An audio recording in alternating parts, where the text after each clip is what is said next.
हम इसलिए नहीं आए थे कांग्रेस की किश्ती में कि हम मौसम वैज्ञानिक के तरीके से अपनी तलाश करते। कांग्रेस का अगर संगठन होता तो कांग्रेस को स्पष्ट बहुमत मिलने में कोई रुकावट नहीं थी। कांग्रेस खुद रिस्पॉन्सिबल है। मैं कांग्रेस में इसलिए हूँ या इसलिए था कि टिकट मिल जाए तो कांग्रेस अच्छी। जो हार हुई है वो कौन जिम्मेवारी लेगा? जेजेपी को आप कह सकते हो पार्टी अच्छी निकली थी, लेकिन अब उनकी कोई गिनती नहीं। भारतीय जनता पार्टी नहीं है लोगों की पार्टी। आज भी मन में लोगों के ये है कि ये हमारी पार्टी हो ही नहीं सकती। अखबारी बातें हैं कि मेहनत करते हैं, कुछ नहीं करते वो। नमस्कार, मेरा नाम विनोद लांबा है। ITV नेटवर्क पर खास पेशकश आप देख रहे हैं और हमारे साथ हैं पूर्व मंत्री और कांग्रेस के वरिष्ठ नेता चौधरी वीरेंद्र सिंह जी। सर, सवाल तो बहुत है, लंबे अरसे बाद आपसे मुलाकात हो रही है। मौसम वैज्ञानिक भी फेल हो गए और खुद के अनुमान धरे रह गए। जो माहौल कांग्रेस का था वो चला गया। शुरुआत लेकिन मैं फॉरवर्ड लुकिंग से करूंगा। अब कांग्रेस के पास हरियाणा में क्या बचा है और कैसे आगे बात बनेगी, क्योंकि अभी तो परिसीमन का भी इंतजार है। चलो, परिसीमन का तो लंबा इंतज़ार करना पड़ेगा और 2026 से तो शुरुआत है उसकी। आगे कितने दिन तक वो बात सिरे चढ़ेगी अभी किसी को कुछ नहीं पता। बाकी ये ज़रूर है कि परिसीमन के बाद जहाँ विधानसभा क्षेत्र बदले जाएंगे, उनकी गिनती बड़ी होगी। इसी तरह पार्लियामेंट में भी लोकसभा की कितनी सीटें बनेगी, ये सवाल जो हैं देश की राजनीति में बहुत ही महत्वपूर्ण सवाल हैं। क्योंकि जनसंख्या के आधार पे अगर पार्लियामेंट की सीटें बढ़ने की बात आई तो उसमें पहले भी आपने देखा होगा कि जब 2007 में परिसीमन हुआ था तो उस समय इस बात की चर्चा बड़े ज़ोरों पे थी कि जो दक्षिण की स्टेट हैं, राज्य हैं, उनका ये मत था कि हम जनसंख्या पे हमने कंट्रोल किया है, नियंत्रित किया है, इसलिए ये गिनती का जो आधार है ये गलत है। इसमें कुछ ना कुछ ये सुधार होना चाहिए कि सभी को प्रतिनिधित्व जो पार्लियामेंट में लोकसभा में मिले, उसका कोई नया फार्मूला तय करना है। तो इसलिए ये पास कर दिया गया पार्लियामेंट में कि 2026 तक कोई परिसीमन तो होगा, लेकिन सीटों की जो गिनती है वो उतनी रहेगी, वो बढ़ेगी नहीं। चाहे वो, और अब वही है 543 सीटें हैं। लेकिन इस बार क्या होगा, ये इसीलिए मैंने आपको कहा कि ये लंबा सफ़र है और इसमें कौन सी चीज़ें उभर के आएंगी, उससे देश के राजनीति के अंदर भी बहुत से लोगों का मत ये है कि जनगणना के आधार पर सीटों का बंटवारा हो। और बहुत से, जैसे मैंने कहा, 5 राज्य तो ऐसे हैं जिसमें केरल है, कर्नाटक है, तमिलनाडु है, तेलंगाना है, आंध्र प्रदेश है, ये जो दक्षिण के राज्य हैं, इनका मत ये नहीं है। तो देखते हैं क्या सवाल जटिल है। जटिल है, लेकिन आपकी फिटनेस का सवाल बिल्कुल भी जटिल नहीं है। आपसे मुलाकात और इंटरव्यू शुरू करने से पहले बाहर मिले, बढ़िया तरह आप गाड़ी चला रहे हो, फिर आप उतरे गाड़ी से, प्रेमलता मैम भी गाड़ी लेके निकल गई। तो मतलब जो फिटनेस है चौथ साहब की बनी हुई है। लेकिन चौथ साहब इस बार मौसम वैज्ञानिक के तौर पर फेल हो गए, क्योंकि आप तो उस किश्ती में सवार थे जिनकी केंद्र में भी सरकार बनी और फिर आकर कितनी भी हवा रही हो कांग्रेस की, बीजेपी की मैं बात कर रहा हूँ, और ऐन वक्त पर आपके बेटे चौधरी बृजेंद्र उस किश्ती से जाकर कांग्रेस की किश्ती में आ गए और वो किश्ती पार नहीं हो पाई। नहीं, हम इसलिए नहीं आए थे कांग्रेस की किश्ती में कि हम मौसम वैज्ञानिक के तरीके से अपनी तलाश करते कि कौन सा अच्छा स्थान है। ये नहीं था। ये तो सही मायनों में पूछा जाए तो विचारधारा की बात थी। मैं किसी न किसी कारण कांग्रेस छोड़नी पड़ी 42 साल तक कांग्रेस में रहने के बाद। और फिर जब मैं आया तो जो विचारधारा है उसमें मैं नहीं अपने आप को मैं ये कहूँ कि मुझे वो पसंद नहीं आई। मेरी सोच के बिल्कुल विपरीत विचारों की पार्टी, और इसलिए फिर मैंने निर्णय भी यही लिया कि कांग्रेस में वापस जाया जाए, और इसीलिए मैं आया। बाकी ये ज़रूर है कि जैसे आपने कहा कि सभी का ये मत था कि हरियाणा में भारी बहुमत से कांग्रेस विजयी होएगी, लेकिन परिणाम दूसरे आए, और उसमें फेल पास होने की बात नहीं, फेल तो आप भी हुए हो। सर्वे वाले? नहीं, आप खुद, मीडिया। हाँ, सर्वे करना है। नहीं, मीडिया भी ये कहता था कि हम तो पूरे आश्वस्त हैं कि हरियाणा में कांग्रेस की सरकार बनेगी।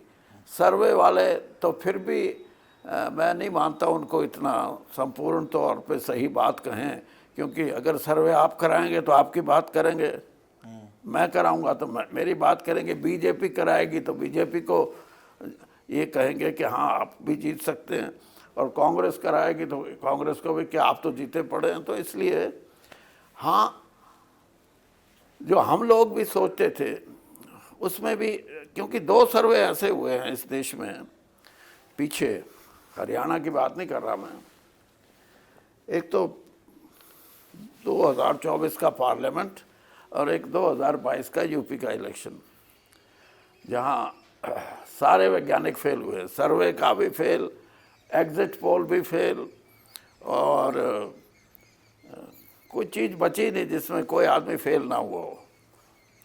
तो इसलिए ये इसके कारण आप मेरे से पूछोगे ना, क्योंकि आप तो घूम फिर के कारण पे ही आओगे, तो इसके कारण अनेक हैं, कोई एक कारण। मैं रिग्रेट से शुरू करना चाहूँगा। Any regret about your decision before the Lok Sabha election जो आप लोगों ने चेंज किया, आपको रिग्रेट होता है क्या? I was not comfortable with Congress, with the BJP ideology, and because of my ideological. But after the result, this thought process changed a bit or not? No. Because what they follow, that is not my ideology. मैं कभी भी धर्म के आधार पे, जातीय आधार पे, क्षेत्रीय आधार पे कोई प्रजातंत्र चलेगा तो वो फेल होएगा। जीतने वाली बोट में सवार नहीं हुए तो मैं ऐसे घूम करके पूछ लेता हूँ, जीतने वाली बोट पे सवार होने का मौका था। तंवर साहब का उदाहरण है, आपका उदाहरण है, आप तो खैर पहले चले गए थे। तंवर साहब का तो फिर मजाक ही बन गया, 152 डी पे ऐसे चढ़े कि एक दिन पहले तक वहाँ थे और वहाँ चले गए। तो ऐसे जो राजनीतिक, ठीक है, आपने कहा मीडिया, और आपका फर्ज है और आप बिल्कुल हक है आपका बात करने का कि मीडिया का और तमाम सर्वेस का आधार रह गया, लेकिन जिन लोगों के राजनीतिक करियर दांव पर थे उन पर कितना असर पड़ा ये भी तो जरूरी है। देखो, राजनीति में अगर आपको कैरियर ही देखना है ना, तो फिर मैं तो उस राजनीति का पक्षधर नहीं हूँ। मैंने आपको साफ कहा कि कई चीज़ें ऐसी होती हैं जो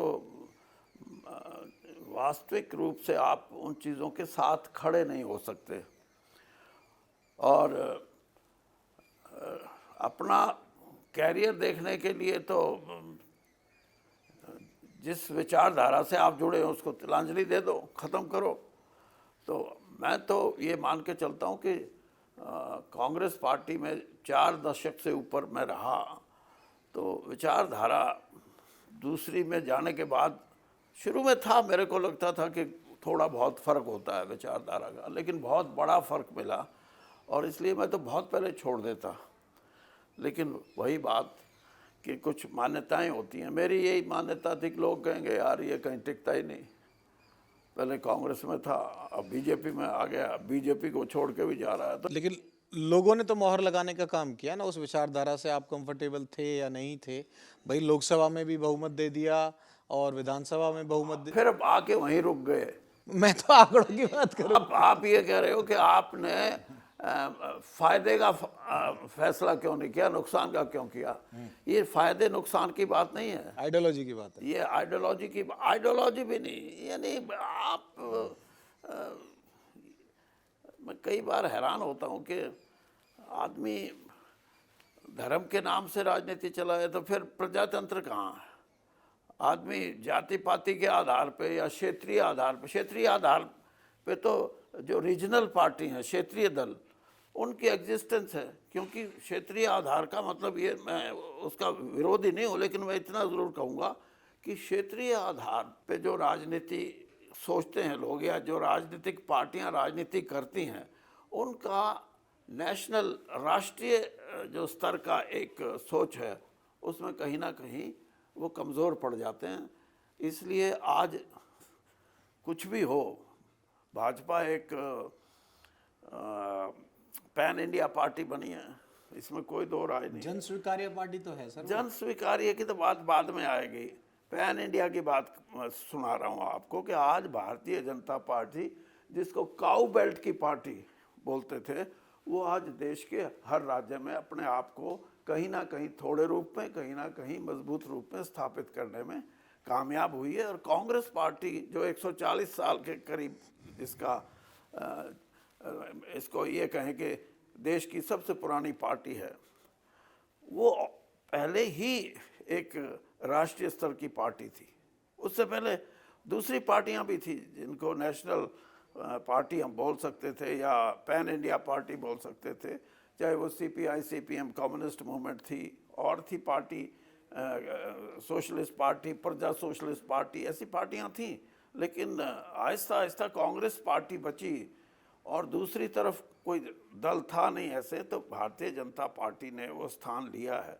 अब सोच इस बात की है कि आप रीजनल पार्टी, क्षेत्रीय दल की विचारधारा से जुड़ के अपना राजनीतिक जीवन चलाना है, या क्योंकि 140 करोड़ का देश जिसकी 16% आबादी हो दुनिया की आबादी की, उसमें हमारे को बड़े दिल से सोचना चाहिए। छोटे, ये आपकी जो बात है ना कि फ़ायदा नहीं हुआ, नुकसान नहीं हुआ, ये राजनीति अगर देश का राजनीतिक करेगा तो ज़्यादा लाभ। चलो, विचारधारा का आपको हक है और आपने अपना फैसला लिया, ये बात क्लियर आ गई कि भाई कोई रिग्रेट नहीं है, मैं एक कोट कर सकता हूँ आपको। लेकिन सर, एक सवाल मैं ज़रूर पूछूंगा आपसे, और बड़ा सीधा और सिंपल सवाल ये है कि दोनों पार्टियों में आप रह लिए, 40 साल से ज़्यादा वहाँ था, फिर यहाँ भी अच्छा खासा आपने वक्त बीजेपी में बताया। क्या कह सकते हैं कि भाजपा एक वेल ऑर्गेनाइज सिस्टमेटिक पार्टी है एज कम्पेयर टू कांग्रेस? अब 2024 के सिनारियो में एक पार्टी के तौर पर जो कार्यशैली है भाजपा की, ज़्यादा एफिशिएंसी के साथ काम करती है क्या भाजपा कांग्रेस के मुकाबले? क्योंकि चुनावी नतीजे ये बता रहे हैं। मैं भाजपा को ज़्यादा एफिशिएंट तो नहीं मानता, लेकिन ज़्यादा साधन संपन्न ज़रूर है। और जब साधन संपन्न हो जाता है आदमी, तो उसकी जो लॉजिस्टिक रिक्वायरमेंट हैं कि प्रेस से कैसे डील करना है, बड़ा दफ्तर कैसे बनाना है, दफ्तर में सारी सुविधाएं कैसे होनी हैं। हम जब कांग्रेस में थे तो एक बात बहुत प्रचलित थी कि भाई, पहले जनसंघ बोलते थे ना, और फिर बीजेपी, कि भाई बीजेपी में अगर कोई हो तो ये ज़रूर सोच लेना वहाँ चाय पानी की बड़ी सेवा होती है। तो ये इसको ही बोलते हैं कि साधन संपन्न पार्टी बनी है, और थी पहले भी, क्योंकि इसका बेस भी उन्हीं लोगों का है ना जो इस देश की संपत्ति में ज़्यादा हिस्सेदारी रखते हैं। तो आप कह रहे हैं कि कुछ ताकत उनमें दूसरी तरह की ताकतें हैं। हाँ, लॉजिस्टिक सपोर्ट के लिए ठीक है, बाकी तो मैंने तो इनको देखा है किताबों में, कापियों में जो इनकी संख्या होती है उसका कोई महत्व नहीं होता। जो वर्किंग है, ये कह रहे हैं बूथ तक इनके कार्यकर्ता होते हैं, कांग्रेस का संगठन ही नहीं था हरियाणा में। हाँ, ये ठीक बात है। कांग्रेस का अगर संगठन होता तो कांग्रेस को स्पष्ट बहुमत मिलने में कोई रुकावट नहीं थी। कांग्रेस 10 साल से भी ज़्यादा समय से हरियाणा में कोई कांग्रेस का संगठन नाम की कोई चीज़ नहीं। And who is responsible for that? Congress खुद रिस्पॉन्सिबल है। स्टेट लीडरशिप और द पार्टी हाई कमान? भाई, स्टेट लीडरशिप अगर आपस में इसी बात पे लड़ेगी कि हमारे को संगठन नहीं बनने देना, और कुछ लोग यही वकालत करेंगे कि बिना संगठन भी हम मजबूत हैं, तो फिर कहाँ पार्टी है? ऐसे तर्क रखे जाते हैं क्या कांग्रेस में? रखे गए थे। अच्छा। हाँ, और पार्लियामेंट की जब 5 सीटों पे जीत मिल गई 10 में से, तो तब तो इस तर्क को इसका समर्थन भी किया गया, इस तर्क का, कि देखा कि कोई ज़रूरत नहीं है संगठन की। लेकिन जब कांग्रेस सत्ता में आते आते रुकी है, तब ये महसूस हुआ कि संगठन होता तो ये बात नहीं। आप देखिए 2,500 से ज़्यादा लोग 90 सीटों पे चुनाव लड़ने के लिए प्रार्थना पत्र दें, और फिर टिकट तो 90 को ही मिलनी थी, बाकी बागी हो जाए। तो बाकी जो लोग थे, अगर वो संगठन होता और संगठन से किसी ना किसी रूप में जुड़े होते, तो मैं ये कह सकता था कि जिसको बगावत बोलते हैं, रेबल कैंडिडेट्स, और जिसको कहते हैं कि पार्टी को नुकसान कराने में उनकी बहुत बड़ी भूमिका रही है, वो हो ही नहीं सकते थे। मैं आपको बताऊं, मैं अगर जिले का प्रधान हूं और मैं टिकट मांग रहा हूं, मेरे को टिकट नहीं मिलती, मैं 100 बार ये सोचूंगा कि मैं पार्टी का विरोध करूं ना करूं। मैं कुछ हूं ही नहीं, मैं सिर्फ कांग्रेस में इसलिए हूं या इसलिए था कि टिकट मिल जाए तो कांग्रेस अच्छी, नहीं तो कांग्रेस को ठोकेंगे। तो वो ठोकने वाले जो थे लोग, वो ज़्यादा थे, और उन्हीं ने कांग्रेस को बड़ा नुकसान पहुंचाया। अब ये उचाना पे बात जरूर करूंगा, और जींद जिले में जो से राजनीतिक गढ़ कहा जाता है, राजनीतिक राजधानी के तौर पर भी देखा जाता है, बहुत बुरा हाल रहा। यहाँ तो सारी निकल गई हाथ से, एक जुलाना को छोड़ दिया जाए। और उचाना में ब्रजेंद्र सिंह भी 32 वोटों से हारे, और निर्दलीय वीरेंद्र गोगरिया की जो वोट थी 31,456 है। दुष्यंत चौटाला एक बड़ी थ्रेट थे जब सामने आप लड़ते थे, चौथ साहब का परिवार और चौटाला परिवार, लेकिन वो वोट तो मात्र 7,950 आई। तो असली मायने में अगर ब्रजेंद्र सिंह नहीं पहुंचे चंडीगढ़, तो वीरेंद्र गोगरिया की जो वोट हैं 31,000 से फालतू, वो मैटर करती हैं। मैं आपको दूसरे तरीके से बताता हूँ। हमारे यहाँ 51% तो जाट वोटर है, जिसको ये कह रहे थे कि ये तो सब कांग्रेस के साथ है, और 4% के करीब मुस्लिम वोट है। तो 51 और 11 62 और 4 66। कांग्रेस के पक्ष में 66% वोट एक विधानसभा क्षेत्र में हों, और वहाँ कांग्रेस 32 वोट से हारे, तो इसका मतलब कोई गणित ये नहीं कहता कि बीजेपी यहाँ जीत सकती है। और बीजेपी को उतने ही वोट मिले जितने की उनकी गिनती बनती है, यानी 64%, 34% जो वोट है वो बीजेपी का है, और बीजेपी को उसमें से 27-28% वोट मिला बीजेपी। लेकिन कांग्रेस को जिसका 66% वोट था, वो भी 27-28 पे आगे खड़ा हुआ। तो इसका मतलब ये था कि जिन लोगों को कांग्रेस ये मान के चलती थी कि ये भी हमारे कैंडिडेट हैं, और उनको चुनाव के बाद ये नहीं कह सके कि आप चुनाव मत लड़ो, क्योंकि पार्टी ने कैंडिडेट ब्रजेंद्र सिंह को बनाया है। तो साफ है इसमें कि संगठन नहीं था, वो सिर्फ इसलिए थे कि टिकट मिले तो ठीक है। और उसमें ये सिर्फ एक वीरेंद्र नहीं, कम से कम 3 लोग ऐसे थे जो खड़े थे उसी विधानसभा में। एक को और को 8,000 वोट मिले हैं। वो तो फिर प्रयास नहीं हुआ उनको रोकने का अब प्रयास की तरफ से? मैं यही तो कहता हूँ कि प्रयास भी उसी पे किया जा सकता है जो कटिबद्ध हो कि मैं पार्टी का हिस्सा हूँ। ये है असली बात। और ये सही मायने में मैं ये कहता हूँ कि इतनी बढ़िया गणित की सीट हो कांग्रेस के पक्ष में, और वो सीट और ये एक चीज़ नहीं है, मैं आपको 10 ऐसी कॉन्स्टिट्यूंसी बता सकता हूँ जहाँ परिस्थिति ऐसी ही थी कि कांग्रेस की 60%, 62%, 58% वोट गिनती की, दूसरों की वोट 22%, 28%, 35%, और वो सीटें वो जीते। इसलिए आप ये मान के चलो कि संगठन बहुत बड़ा कारण बना, संगठन का ना होना कांग्रेस की हार का। जीत के तो बहुत सहरे बांधे जाते हैं, लेकिन हार अनाथ होती है। और वही नजर आ रही है कांग्रेस में, कोई जिम्मेवारी नहीं ले रहा। प्रदेश अध्यक्ष साहब कह रहे हैं कि बावरिया साहब बताएंगे, बावरिया साहब कह रहे हैं कि भाई मेरे इस्तीफे से कोई बात बनती है तो मेरा इस्तीफा ले लो, मैसेज की बात आई मैंने भेज दिया था, वो कह रहे हैं मैंने भेज दिया था। अब इसका सहरा किसके सर बंधे? हार की जिम्मेवारी या ठीकरा कौन फोड़ेगा अपने सर? नहीं, हार की जिम्मेवारी कोई ले भी ले तो क्या होएगा, हार तो हार है। फॉरवर्ड लुकिंग मैं, हाँ, आप ये बात करिए कि जो हार हुई है वो कौन जिम्मेवारी लेगा, या जिम्मेवारी एक की नहीं होती, जिम्मेवारी में हो सकता है 2 भी हों, 10 भी हों, 50 भी हों। और दूसरी बात जो आप कह रहे हैं कि इस परिस्थिति से निपटने के लिए कोई ज़रूरी नहीं है कि किसी की जिम्मेदारी फिक्स की जा सके। अब तो मैं ये कहता हूँ कि हाई कमांड को, हरियाणा में कांग्रेस है और मजबूत पार्टी है। हरियाणा में कांग्रेस वो नहीं है खत्म नहीं जिसको आप ये कहें कि गई। हारना अलग बात है और राजनीतिक मंच से खत्म होना अलग बात है। जेजेपी को आप कह सकते हो कि वो पार्टी अच्छी निकली थी, लेकिन अब उनकी कोई गिनती नहीं, क्योंकि किसी की जमानत तक नहीं बची 2-1 आदमियों को छोड़ के। तो कांग्रेस मजबूत है, आज भी कांग्रेस का वोट बैंक है, और दूसरे लोगों को जोड़ने की प्रक्रिया में अगर कांग्रेस अभी से जुट जाए तो भारतीय जनता पार्टी नहीं है लोगों की पार्टी। आज भी मन में लोगों के ये है कि ये हमारी पार्टी हो ही नहीं सकती।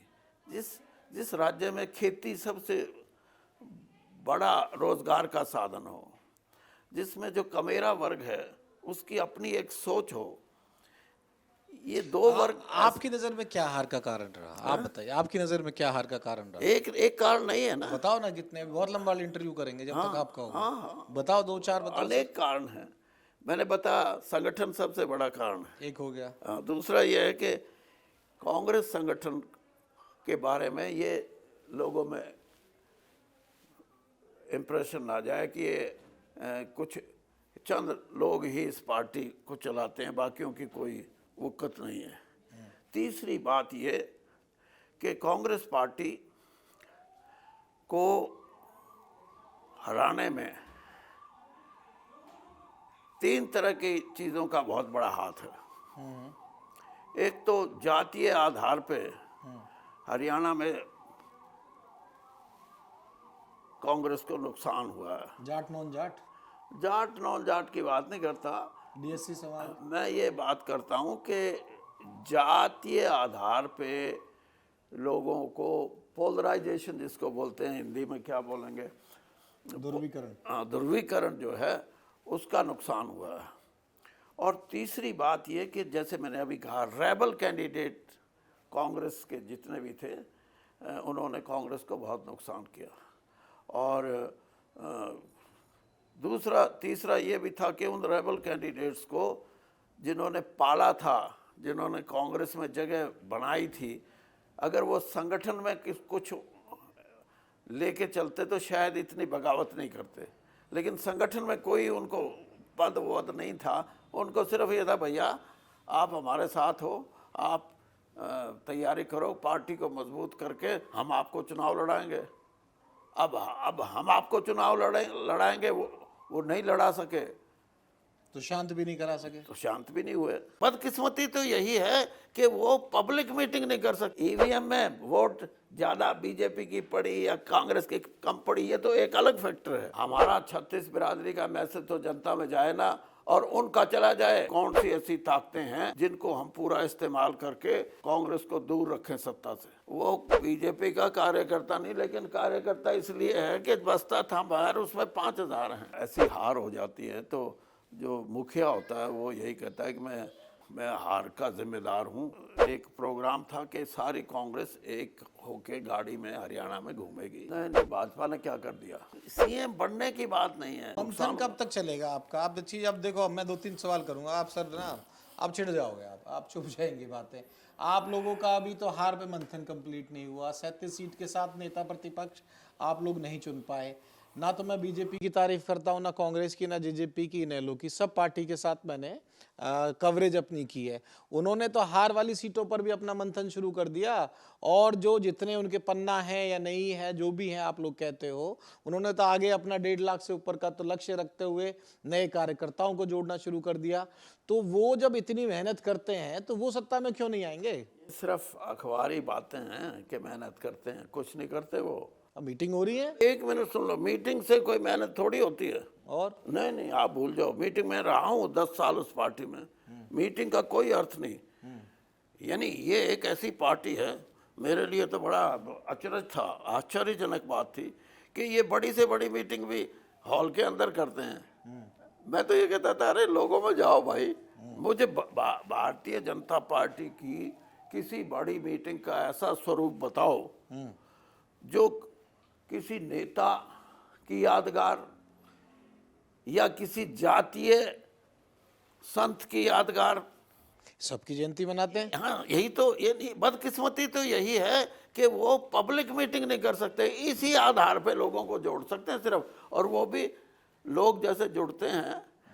आपने मोदी जी की अभी जो हरियाणा की सबसे ताज़ा पानीपत की, उसमें आपने देख लिया होगा कि जिन लोगों के लिए वो रैली थी उनको पता ही नहीं था क्या कारण है, क्यों आए हम। महिला तो पूरी जगह से पहुंची। हाँ, महिला, मैं उन महिलाओं की बात कर रहा हूँ कि महिलाएं ये नहीं होती।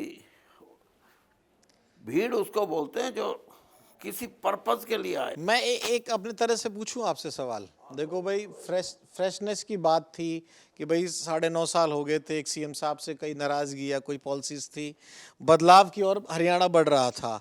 तो भाजपा इतनी तरह से स्मार्ट वर्किंग करती है, उन्होंने विकल्प देना था, विकल्प उन्होंने आप लोगों पे छोड़ा ही नहीं कि आप किसका विकल्प बनाओगे नहीं बनाओगे, आप पुराने नामों पे लड़ते रहे। उन्होंने अपनी पार्टी में से एक फ्रेश यंग चेहरे को लाकर सामने रख दिया, जातिगत समीकरण, ओबीसी वोट बैंक भी साथ दिया, और जो फ्रेशनेस देनी थी। और फ्रेशनेस की बात मैं इस लिहाज से भी कर रहा हूँ, अगर आप मुझे करेक्ट कर देना, जहाँ तक मेरी इस पूरी रिपोर्टिंग और इसके बाद का आकलन है, 40 के करीब ऐसे विधायक हैं जो पहली बार चुनकर आए हैं। सीटों में जो बदलाव करना था, जो फ्रेशनेस और बदलाव की बात थी, जनता के हाथ से पहले ही भाजपा ने इंटरनल अपने सिस्टम में मुख्यमंत्री बदलकर, मुख्यमंत्री का चेहरा घोषित करके, विधायकों के टिकट काट के, विधायकों की टिकटों में बदलाव करके, ये जो फ्रेशनेस की जो एक डोज चाहिए थी हरियाणा को, वो खुद दे दी, और वो मौका भी आप लोगों से, कांग्रेस से छीन लिया। फ्रेशनेस ऐसे नहीं होती कि उनकी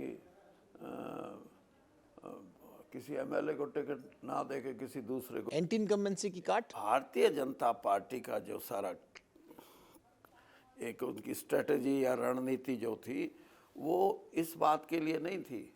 वो इस बात के लिए थी कि हम ऐसे लोगों को मैदान में उतारें जिनको लगे, लोगों को, वोटर को लगे कि ये एक खास सेक्शन ऑफ सोसाइटी को रिप्रेजेंट कर रहे हैं।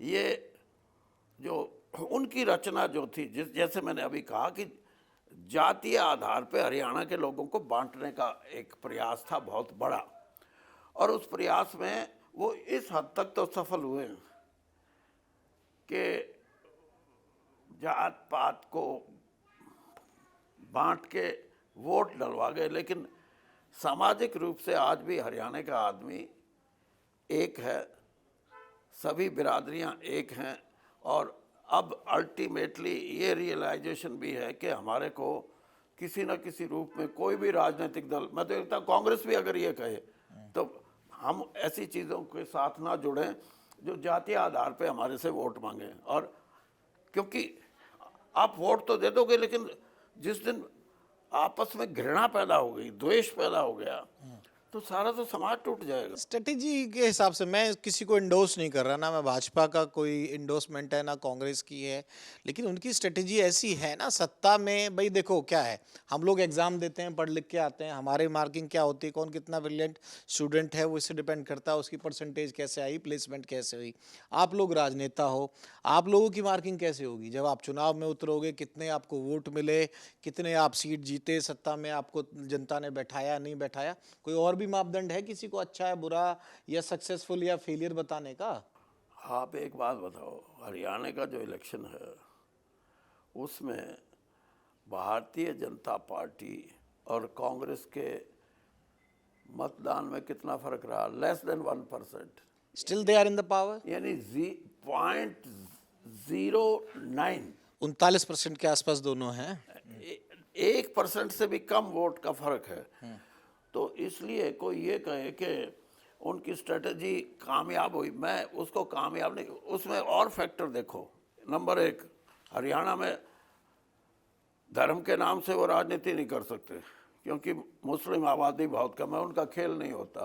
तो उनका दूसरा खेल था कि जहाँ बड़ी जाति है कोई, उसके विरोध में लोगों को खड़ा करें। उसमें मैंने जैसे बताया, वोट तो वो ले गए, लेकिन सामाजिक रूप से आज भी हमारा समाज एक है, इसमें कोई दो राय नहीं।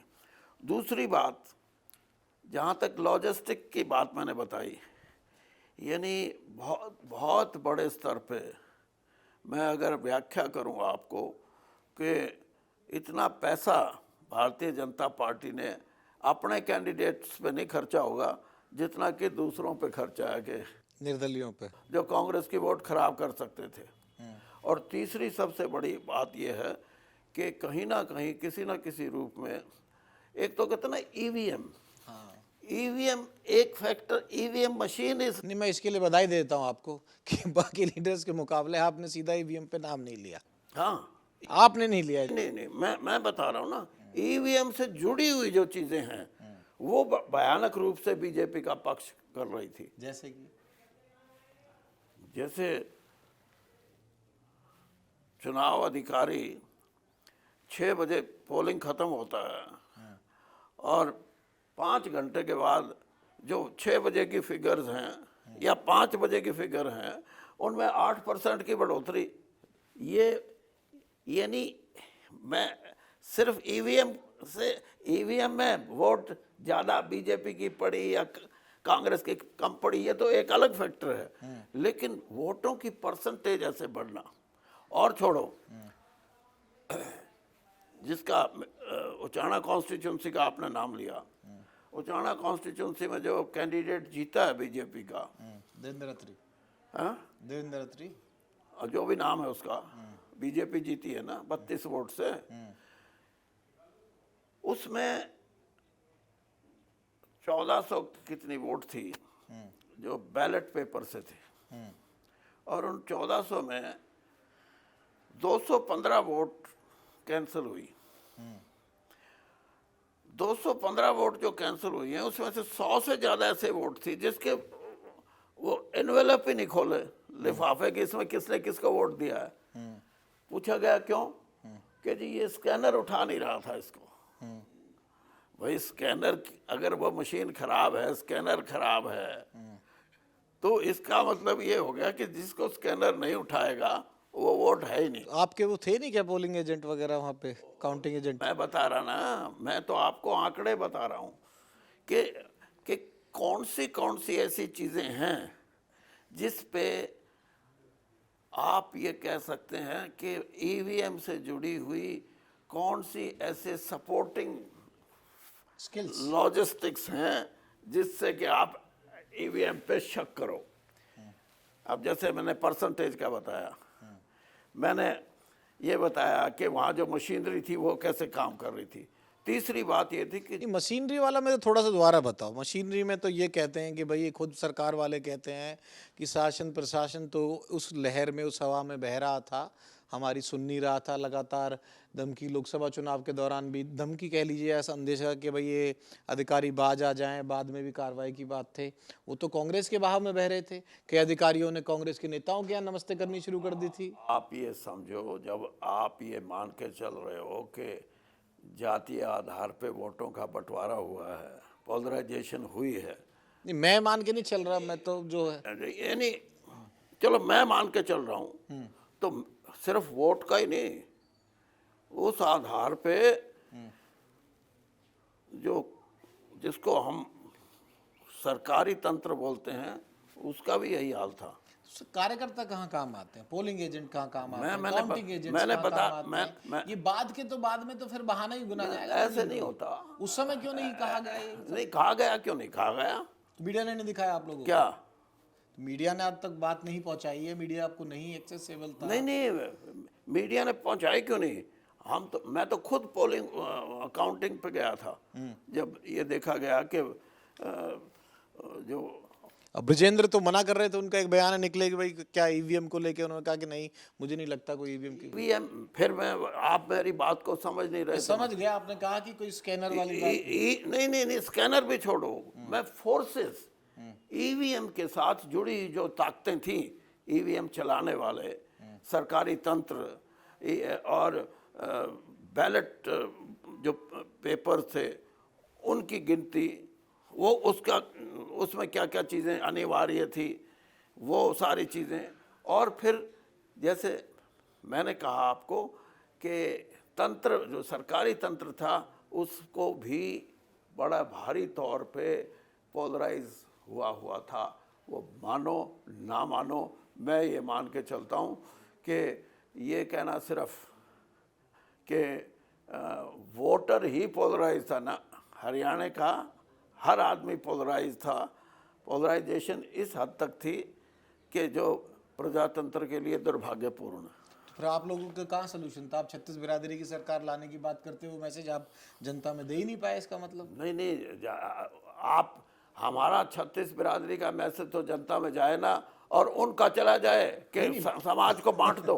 नहीं नहीं, एक मिनट, नहीं ऐसे नहीं है। आप सिर्फ why do you blame Congress only? We are not responsible for this. The government which was in power, they are highly one-sided in a way कि हम बीजेपी को कैसे रिटेन करें।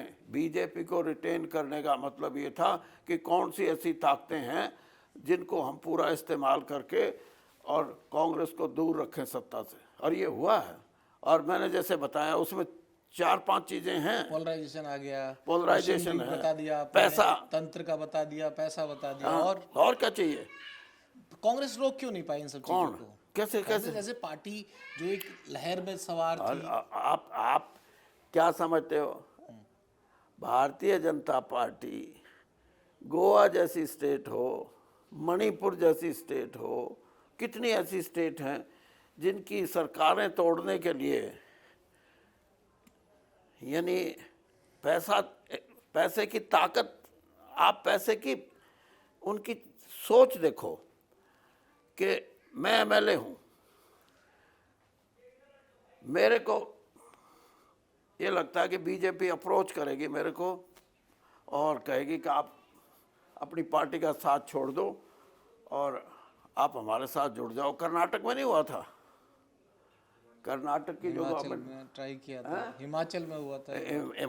हिमाचल में तो कामयाब नहीं हुए इतने वो, लेकिन वहाँ तो कामयाब भी हो गए थे। मेरा मतलब ये कि मैं एमएलए कहूँगा अच्छा भाई टूट तो जाऊँगा, 5 करोड़ रुपए मांगूंगा, और बीजेपी बोलते छोड़ो यार, तुम जो हम बताएंगे वो ठीक है, हम आपसे भाव नहीं पूछते आपका, 20 करोड़ रुपए लो। ये नहीं, ऐसे प्रजातंत्र चलता है। यानी और मैं वही बात कह रहा हूँ, आप याद रखो, बीजेपी पार्टी लॉजिस्टिकली, जिसको आप कहते हो ना कि उनका तो बड़ा भारी, उनका जैसे कार्यकर्ताओं को भी मैं जानता हूँ, यानी कार्यकर्ता भारतीय जनता पार्टी के पोलिंग बूथ पे जिसके बस्ते में 5,000 रुपये पड़े हैं, वो बीजेपी का कार्यकर्ता नहीं, लेकिन कार्यकर्ता इसलिए है कि बस्ता था बाहर, उसमें 5,000 हैं। चलो ये सारी बात होती रहेंगी, इसमें कांग्रेस की टिकट बंटवारे की कोई गलती नहीं? हाँ है। कितने %, कितने गलत टिकट? सबसे बड़ी गलती तो ये है कि कोई ये फार्मूला नहीं होना चाहिए सिटिंग गेटिंग। और आपने रिजल्ट भी देख लिया होगा, 28 आदमियों में से 13 आदमी कांग्रेस के चुनाव आ रहे हैं जो सिटिंग एमएलए थे। आला कमान की गलती, कंट्रोल रखना। देखिए, जब एक फैसला आप प्रदेश इलेक्शन कमेटी करती है कि जी हम 5 साल हमारे एमएलए डट के रहे हमारे साथ, और ये तो बहादुर आदमी हैं, इनको बीच में नहीं छोड़ना चाहिए।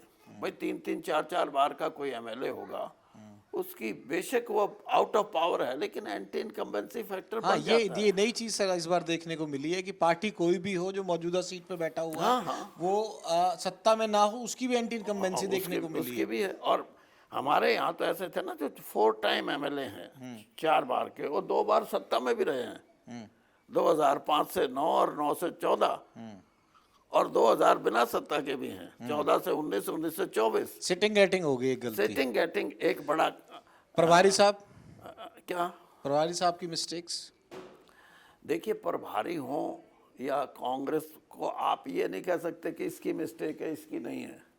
प्रदेश अध्यक्ष, मिस्टेक जो है वो हमारे निर्णय का, सबका निर्णय होता है, उसमें एक आदमी को। आज तो खुल के आन दो, जिसकी है, अब तो हार पे तो मंथन ऐसे ही हुआ। नहीं नहीं, ऐसे नहीं होता मंथन। मान लो मैंने इसीलिए तो आपको बताया। आपने मीटिंग में नहीं कहा कुछ भी? क्या? जो मंथन वाली मीटिंग में आपको बुलाया गया था। मैंने कहा, यही कहा जो मैं आपको कह रहा हूँ।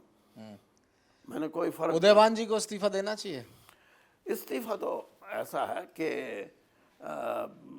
यानी मॉरली तो ये होता है कि जो ही कोई इतनी ऐसी हार हो जाती है तो जो मुखिया होता है वो यही कहता है कि मैं हार का जिम्मेदार हूँ और मैं इसका इस्तीफा भी देता हूँ। इस तरह ये प्रभारी जी ने भी कहा और अध्यक्ष जी ने भी बोलना चाहिए था ऐसा। नहीं बोला अब तक। क्योंकि नहीं बोला कि बात छोड़ो आप, मैं ये कहता हूँ कि ये सवाल राजनीति में एक अच्छे जेस्चर होते हैं। ये कोई ज़रूरी नहीं होता कि एग्जाम्पल सेट करने की या अपनी तरफ से करने की हाँ बात होती है। हाँ कि भाई ठीक है। हुड्डा साहब के हाथ में भी काफी कमान थी। क्या हुड्डा साहब का भी कुछ ना कुछ इसमें आकलन करना या ओवर हुड्डा तो कॉन्फिडेंस? सारा ही हुड्डा था, और कौन था? तो उनकी भी तो गलती मानी जाए। भाई अब बात ये मान के चलो कि कांग्रेस पार्टी का जो नंबर 1 नेता हरियाणा में था या पिछले 10-15 साल से था, तो वो हुड्डा ही है। तो गलती वो 1 नंबर का कांग्रेस का लीडर है हरियाणा में। और वो तो ये भी है कि लोगों का विश्वास था कि हुड्डा जी के साथ कांग्रेस जुटी हुई है और अच्छे परिणाम आएंगे। और ये भी सही है कि जैसे सिटिंग गेटिंग है, अब वो सीएलपी लीडर हैं, वो तो यही कहेंगे कि मेरे सभी एमएलओ को दो, इन्होंने 10 साल संघर्ष किया है पार्टी सत्ता से बाहर होके।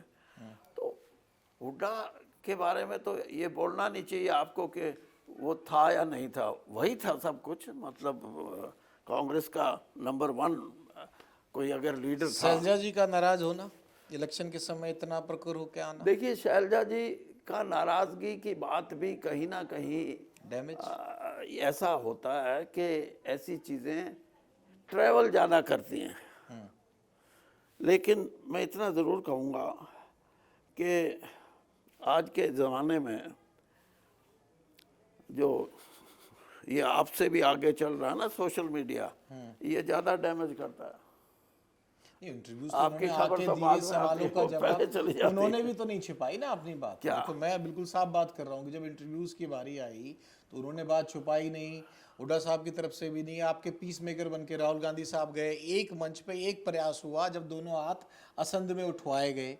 कहाँ आप लोग भी ऐसा यूनाइटेड का मैसेज दे पाए? इन चीज़ों से कुछ नहीं यार फर्क पड़ता। ये जो बातें हैं कहने की, ये हाथ उठा के फिर भी ना लोग वोट दें फिर भी विरोध करें तो क्या, ये जेस्चर से कुछ नहीं। मतलब आप मान के चलो कि कहीं ना कहीं जो कमियां थी वो इस बात के लिए नहीं थी कि ये सारे इकट्ठे क्यों नहीं हुए। मैं तो ये भी कहता हूँ, और मैंने सुना है, मैं तो कांग्रेस में बहुत दिन के बाद आया था ना, कि ये बनी थी, एक प्रोग्राम था कि सारी कांग्रेस एक होके गाड़ी में हरियाणा में घूमेगी और हरियाणा के लोगों को भी ये मैसेज जाएगा कि कोई आपस की फूट नहीं है, सब इकट्ठे हैं। लेकिन आपको याद होगा 20 दिन चुनाव पहले करा दिया गया। एक वो हिस्सा था सोच का कि कांग्रेस के सभी लीडर 3 दिन वोटिंग फिर पोस्टपोन भी हुई। नहीं वोटिंग पोस्टपोन होने का नहीं, वो कोई चुनाव के दौरान थोड़ा था, वो तो चुनाव शुरू होने से पहले की बात थी कि कांग्रेस एक यात्रा करेगी, सारी कांग्रेस हरियाणा के साथ चलेगी, उसका एक अच्छा मैसेज जाएगा। तो वो चुनाव एकदम 20 दिन पहले डिक्लेयर हो गए, तो वो सारा वो जो कार्यक्रम का हिस्सा था वो नहीं हो सका। और उसमें भी बीजेपी की गलती है। हाँ? आप लोग कांग्रेस वाले निकल नहीं पाए साथ में, आप कह रहे हो कि चुनाव पहले हो गए, तो उसमें तो फिर मौका तो था। नहीं कहा मान लो जो साहब फिर इतने आप सीनियर वही लीडर बात हो, एक गलती तो है ना कांग्रेस की भी एक अपनी मिनट चीजों एक की। मिनट ऐसे नहीं होता। जब चुनाव चल पड़ता है ना, फिर आप वो बातें उठा के नहीं चल सकते कि जी चलो चुनाव तो चल रहा है, अब सारे लीडर 3 दिन यही काम करो, ऐसा कोई नहीं। आप कैसे ये मान लोगे कि ये तो सब कुछ पत्ते ही बदल दिए। हरियाणा में कांग्रेस बहुत जीवित, बहुत अच्छी स्थिति में है आज भी। नेता प्रतिपक्ष हो, पीसीसी प्रेसिडेंट हो, जिला कांग्रेस कमेटी हो, ब्लॉक कांग्रेस कमेटी हो, संगठन था ही नहीं। मैं तो बीजेपी को वैसे कोई बड़ी पार्टी नहीं मानता। कांग्रेस को जो भी फैसले करने हैं वो जल्दी करे कि कांग्रेस किसी व्यक्ति विशेष की पार्टी ना कहलाए, कांग्रेस कांग्रेसियों की भी पार्टी ना कहलाए। बड़ी क्रांति होनी चाहिए कि हमारा अगला जो चुनाव होगा ठप्पे वाला होगा, बैलेट पेपर वाला होगा, बैलेट पेपर वाला। मैं ये कह रहा हूँ ईवीएम को दोनों जगह खराब क्यों करेंगे? Which is more important state for BJP. एक हाथ बढ़ाया गया ना नाराजगी कोई सुधार नहीं हुआ, आज तक नहीं हुआ। भारतीय जनता पार्टी तो लीडर को लीडर रहने नहीं देती। 14 से 19 से ज्यादा जो आंकड़ा आया, क्लियर मेजोरिटी आई 2024 में आई, तो भाजपा ने किसी भी तरह से कुछ लोगों को अपने वोट तो लेने में कामयाब रही ना भाजपा। नहीं भाजपा ने क्या कर दिया आप बताओ? 48 विधायक आए उनके। मैं हो फिर वही बात कह रहे हो। मैं तो रिजल्ट की बात करूंगा। नहीं आप जो कास्ट वाज ऑलरेडी क्रिएटेड, उसमें आप ये मान के चलो कि उसके अंदर उतार चढ़ाव नहीं बाकी थे। कास्ट के लीडर्स आप लोगों के पास नहीं थे? कौन से? बाकी कास्ट के लीडर्स आप लोगों के पास? नहीं कास्ट में मतलब वो नहीं है मेरा। कास्ट का मतलब जो बन गया था ना, वो बना हुआ था, वो कोई एक दिन में क्रिएट नहीं होता। और ये ज़रूर है कि अगर मैं इसको ये कहूँ कि आपने तो कह दिया 4 दिन फालतू मिल गए थे, मैं ये कहता हूँ 4 दिन अगर कम मिलते तो जो डेट बढ़ाई गई उससे कांग्रेस की स्थिति डेट बढ़ाने से पहले ज़्यादा अच्छी थी। अच्छा, अगर पहले 3 दिन पहले ही जो पहले शेड्यूल वोटिंग हुई थी, अगर वो होती तो दीजिए कुछ मतलब उस टाइम नायब सिंह सैनी साहब के चेहरे का कितना फायदा हुआ बीजेपी को और कांग्रेस को नुकसान? नायब सिंह सैनी हों, खट्टर जी हों और कोई हों, यानी महीना 2 महीने पहले आप कोई बड़े परिवर्तन करते हो ना, उससे कोई फायदा नहीं होता। हाँ, साल भर पहले नायब सिंह जी को सोचते या और किसी को बनाते तो वो तो प्रभाव पड़ता है उसका।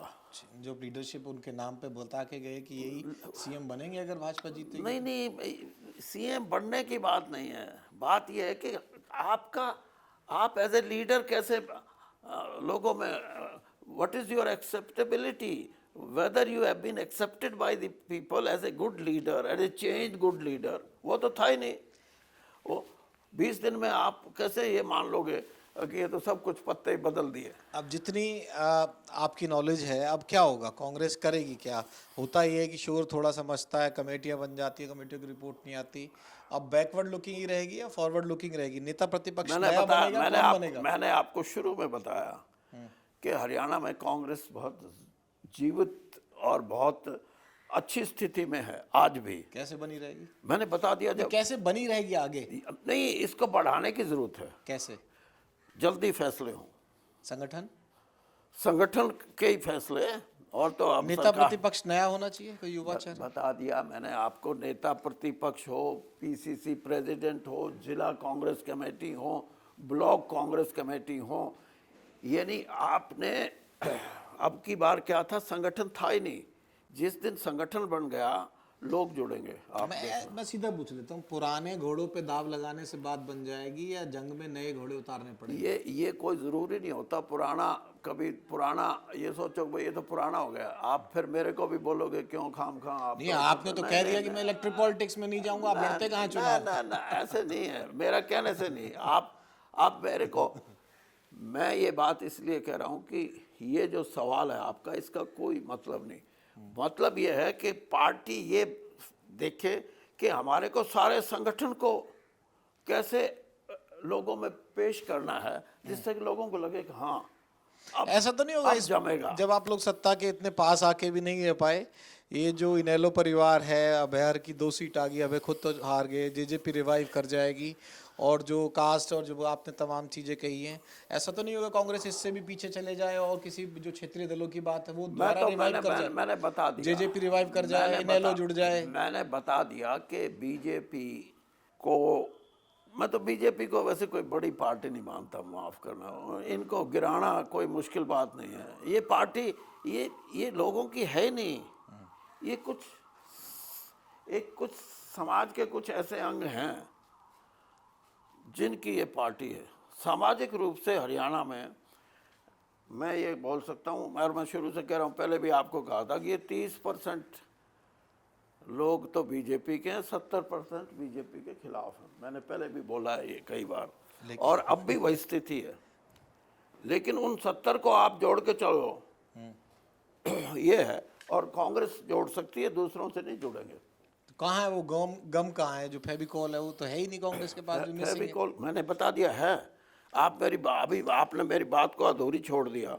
मैं ये कहता हूँ कि कांग्रेस को जो भी फैसले करने हैं वो जल्दी करे, और जल्दी का मतलब ये नहीं है, मैं ये कह रहा कि मंथन भी होना चाहिए उन पे। मंथन करे पार्टी कि कौन सी चीजें ऐसी हैं जिसको हमारे को एकदम लोगों के बीच में लेके जाना है। चौधरी वीरेंद्र सिंह जी क्या फिट हैं अध्यक्ष बनने के लिए? अगर कहीं पार्टी आपको कहे तो आप संगठन चला सकते हैं? देखिए, मैं तो एक बात, मैं अध्यक्ष बनूं ना बनूं और मेरे को कोई कंसिडर करे ना करे ये नहीं है बात।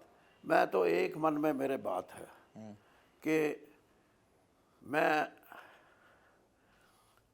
अपने तरीके से कांग्रेस को मजबूती देने के लिए हरियाणा भर में एक प्रयास करूंगा, और मेरे प्रयास की जो पृष्ठभूमि होगी और जो मेरी सोच का जो हिस्सा होगा और जो लोगों की भी सोच बनेगा, नंबर 1 कि कांग्रेस किसी व्यक्ति विशेष की पार्टी ना कहलाए। नंबर 2, कांग्रेस कांग्रेसियों की भी पार्टी ना कहलाए। कांग्रेस जिस दिन हरियाणा के लोगों की पार्टी बनने में सक्षम हो जाएगी ना, कांग्रेस को ऐसे चलना है जैसे हम हरियाणा की पार्टी हैं, लोग हमारे क्षेत्रीय पार्टी के टाइप में ऐसे ना, फील ना, देना, मतलब कि हम हरियाणा की मुद्दे उठाएंगे। नहीं, हरियाणा के लोगों को ये एहसास हो कि ये पार्टी है जो हमारे लिए सबसे फिट है, और है लोगों में ये एहसास, उसको मजबूत करने की जरूरत है। दूसरी बात, आपने देखा होगा राहुल गांधी जी की यात्रा ने इस देश की राजनीति को बदला, और बदलने का जो प्रक्रिया है उसमें 2 ऐसे फैक्टर उभर के आए, एक संविधान बचाओ और एक आरक्षण बचाओ। इन 2 फैक्टर्स ने गरीब आदमी को कांग्रेस के साथ फिर जोड़ा। गरीब आदमी के मन में ये आया कि नहीं, कांग्रेस ही हमारी पार्टी है, और 400 की फिगर जुटाने वाले आदमी 240 पे आके टिक गए। उसका जवाब तो भाजपा वाले देते हैं कि आप लोगों का झूठ एक बार चल गया, आपने संविधान के नाम पे दिखाया, वो हर इलेक्शन में नहीं चल सकता। नहीं, उनकी तो सारी झूठ है फिर। हाँ, मैं बता, अब मेरी आगे बात सुनो आप। मैं आपकी बात को और भाजपा की बात को और आगे बढ़ाता हूँ। मैं ये कहता हूँ, मैं जाऊँगा, मैं I will go from village to village, और मैं 2 बात तो यही मैंने कहा, वो तो कांग्रेस को करना है कि कांग्रेस लोगों की पार्टी नजर आएगी। दूसरी बात ये है कि हम लोगों को ये तैयार करेंगे कि भाई ये ईवीएम और ये फलाना चक्कर छोड़ो, इस देश के अंदर एक बड़ी क्रांति होनी चाहिए कि हमारा अगला जो चुनाव होगा वो ठप्पे वाला होगा, बैलेट पेपर वाला होगा, बैलेट पेपर वाला। हरियाणा एकदम आपके साथ जुड़ेगा, एकदम जुड़ेगा, और जिस दिन हरियाणा जुड़ गया देश जुड़ेगा। तो आला कमान से ले लो परमिशन, कौन रोक रहा है आपको? नहीं, आला कमान से परमिशन की बात नहीं, आला कमान के मन में भी शायद ये बात हो, मैं ये नहीं कहता कहा है खड़गे साहब ने एक जो सम्मेलन था उसमें कहा था कि लेकिन मैं इसके लिए मैं इसलिए प्रयास करूंगा मैं कि ये जो चीज़ है ये कई चीज़ें ख़त्म करेगी। अब जो महाराष्ट्र के गांव ने ये बोल दिया और वहाँ कांग्रेस जीती है जिस गांव ने ये बोला है, लेकिन उन्होंने ये कहा कि ईवीएम खतरनाक चीज है और इसकी मॉक ड्रिल कराओ बैलेट पेपर की। चुनाव आयोग तो खुली चुनौती देता है कि आ जाओ भाई, कोई साबित करके दिखाओ। अरे भाई मेरे, चुनाव आयोग क्या करेगा? जो मशीन जिसने बनाई है वो ज्यादा कारीगर है या मशीन कारीगर है? आप बताओ। तो साबित करो ना, आप लोग भी तो बुद्धिजीवी, नहीं, हर वर्ग के लोग हैं ओहो, कांग्रेस में भी। साहब prove it to the election commission. आप अब मैं आपको एक एग्जांपल देता हूँ, दो ना सर। आप मानो ना मानो, पत्रकार तो वही बात है ना। आप मुझे एक बात समझाओ, भाजपा का आदमी ये बोलता है कि महाराष्ट्र हारे हो, वहां तो ईवीएम ने मार दिया। झारखंड नहीं बोलते हो। झारखंड में मैं ये कह रहा हूँ ईवीएम को दोनों जगह खराब क्यों करेंगे? Which is more important state for BJP? That is Maharashtra. तो यार ये कहानियां हैं, आपको और सुनाता हूँ आगे की। एक बात ये भी आई थी आज से 2 साल पहले, नहीं साल भी नहीं हुआ होगा, कि राजस्थान, मध्य प्रदेश और छत्तीसगढ़ में ईवीएम से खेल नहीं करेंगे क्योंकि ईवीएम साफ होके आएगी तो लोकसभा में जो 19-21 करेंगे उससे क्रेडिबिलिटी ये रहेगी, नहीं यार क्या बात करते हो। लेकिन जब उन्होंने देखा कि तीनों राज्यों में स्थिति तुम्हारे पक्ष में इतनी अच्छी नहीं है तो उन्होंने इस बात को जोड़ लिया। लेकिन तो सर इसलिए जहां ईवीएम का इस्तेमाल, आप ये भाई डॉक्टर जो है कहीं टैबलेट देता है बीमार आदमी को, कहीं उसको इंजेक्शन लगाएगा, कहीं सर्जरी करेगा, ये कोई ज़रूरी थोड़ा जो भी पेशेंट आए उसी की सर्जरी कर दे। नहीं, आपका काम है सर, आप अपनी सवाल उठा सकते हो। नहीं, सवाल हम नहीं। आपका सवाल सुन रहे हैं। इलेक्शन कमीशन जो कहता है, सुप्रीम कोर्ट तक भी आपकी अर्जियां दिए गए हैं, तो हम तो बस सारा बता रहे हैं ना आपको उस चीज में, तो उसको प्रूव क्यों नहीं कर पाती ये कांग्रेस? ओहो। प्रूव करे ना इसे, कैसे होता है वो, किस फॉर्मूले में होता है? ये जो है ना, ये प्रूव क्या करें? अब पार्लियामेंट के इलेक्शन की सुन लो, आपको तो याद भी होगा 69 सीट्स पे एक इस देश की बहुत बड़ी एजेंसी ने ये करके दिखाया है कि ये 69 सीट बीजेपी जीत नहीं रही थी। और हमारे को ब्यौरा दो, 6 महीने हो गए आज तक तो ब्यौरा कहीं नजर नहीं आया। तो आप मानते हैं तो कि इलेक्शन ईवीएम कमीशन का खेल हुआ है? हैं? आपका ये आरोप है कि हरियाणा में और महाराष्ट्र में ईवीएम का खेल हुआ है? मैं ईवीएम का खेल, आप फिर वही बात मेरे से, सिर्फ ईवीएम फैक्टर नहीं है, ईवीएम के साथ जुड़ी हुई जो चीजें हैं, जो सपोर्टिंग लॉजिस्टिक्स हैं, जो सपोर्टिंग एलिमेंट्स हैं, वो और ईवीएम मिलके कुछ भी खेल कर सकते हैं। डीएससी समाज का, मुख्यमंत्री बदलने का, भाजपा का हर वर्ग में जाने का, कांग्रेस का ओवर कॉन्फिडेंस का होने का, अपने घर में कलेश होने का, आला कमान का इतना सक्रिय ना होने का, ये सारे फैक्टर, मतलब मीडिया बात ना करे इनके बारे में। मीडिया सिर्फ इतनी बात कर सकता है कि बीजेपी जीत गई, और बीजेपी क्यों जीत गई? चीफ मिनिस्टर बदलने से नहीं। बीजेपी क्यों जीत गई? एक मिनट की 2 महीने में ऐसे काम कर दिए कि सारा लोगों के मन में नक्शा ही बदल गया। नहीं, नाराजगी दूर की ना। मैं भी हरियाणा कवर करता हूँ, सरपंचों की नाराजगी दूर की, और जो पोर्टल वाली बात आती थी उसमें सुधार किया गया, एक हाथ बढ़ाया गया नाराजगी। कोई सुधार नहीं हुआ, आज तक नहीं हुआ। यानी मैं यही बात आपको कह रहा हूँ कि चीफ मिनिस्टर के बदलने से और कुछ ऐसी चीजें जो भारतीय जनता पार्टी टिकट ज्यादा बेहतर तरीके से दी हो शायद उन्होंने खिलाफ, आप लोगों से ज्यादा टिकट डिस्ट्रीब्यूशन उनका ठीक रहा हो। टिकट डिस्ट्रीब्यूशन तो देखो, जिस पार्टी भारतीय जनता पार्टी का जब वोटर ही नहीं तो विरोध भी नहीं होता। नहीं, एक मिनट सुनो तो, नहीं आप मेरी बात नहीं सुन रहे। हाँ प्लीज। वोटर नहीं का मतलब ये है कि जिस आदमी की टिकट काटी जा रही है उसका सपोर्टर ही नहीं है, क्योंकि उसका अभी बेस ही क्रिएट नहीं हुआ। राजीव जैन का सोनीपत में हुआ, ये अपना पंडित जी अपने जो पूर्व अध्यक्ष हुआ करते थे, महेंद्रगढ़ वाली सीट इनका हुआ, कई जगह, एक मुझे पृथला वाली सीट है, 10-12 सीटों पर रोते हुए चेहरे आए, कई जगह आए। नहीं नहीं, वो राजीव जैन का कोई टिकट बदलने से कोई वो नहीं हुआ। रामविलास शर्मा जी। एक मिनट, ये जो चीज़ें हैं, ये मैं ये कह रहा हूँ कि जो जिनको आप ये कह रहे हो ना कि ये बहुत बड़े लीडर हैं, इनकी टिकट कट गई, भारतीय जनता पार्टी तो लीडर को लीडर रहने नहीं देती। मैंने कांग्रेस में ये बात कभी नहीं देखी। कांग्रेस किसी को, अपने लीडर को हटाती नहीं। ना हटाने की बात छोड़ो, उसको छोटा नहीं करती। रामविलास ने क्या गुनाह किया था भाई? और फिर भी महेंद्रगढ़ जीत के आए वो लोग। क्या? फिर भी महेंद्रगढ़ भाजपा जीत के आई। नहीं नहीं, मैं वही तो कह रहा हूँ कि कैप्टन अभिमन्यु ने क्या गुनाह किया था, फिर आप कहोगे वो हारा क्यों? ये नहीं, दोनों का कंपैरिजन करो आप। कैप्टन अभिमन्यु को तीसरी बार टिकट दे रहे, फिर भी हार रहे हैं वो।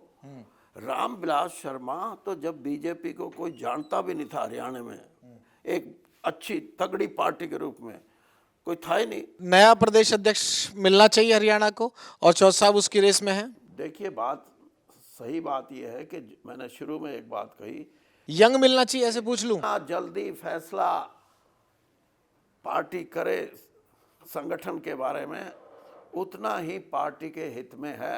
हरियाणा में कांग्रेस अभी भी बहुत मजबूत है, इसको वाइब्रेंट बनाना है। नेता प्रतिपक्ष कोई युवा होना चाहिए।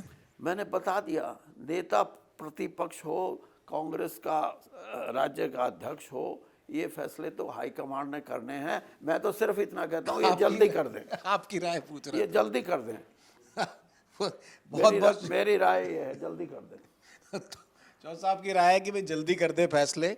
इंटरव्यू बहुत लंबा हो गया, तमाम चीज़ों पर बातचीत हुई, कुछ पे सीधे सवाल आए, कुछ पे नहीं आए, और बहुत सारे आरोप भी आए। अगली सीरीज में करेंगे, जब आपके फैसले हो लेंगे ना कांग्रेस वाले, उसके बाद मैं पूछने आऊँगा कि भाई ठीक हैं, गलत हैं, क्या है, क्या फ़ायदा है। लेकिन चौधरी साहब ने एक बड़ी बात कही है, चौधरी देवेंद्र सिंह जी ने, कि कांग्रेस अभी हरियाणा में जिंदा है और इसको अगर आला कमान संभाल के रखे तो आगे भी चल सकती है। और ये खुद भी पूरे हरियाणा के गाँव-गाँव जाने के इच्छुक हैं और फिट भी हैं। मैंने खुद देखा, अभी भी गाड़ी चला रहे हैं और बड़े स्मूथली गाड़ी चला रहे हैं। अब देखते हैं कि किस जिम्मेवारी में, किस रोल में चौधरी देवेंद्र सिंह साहब भी नजर आते हैं हरियाणा में। ITV network, Vinod Lamba.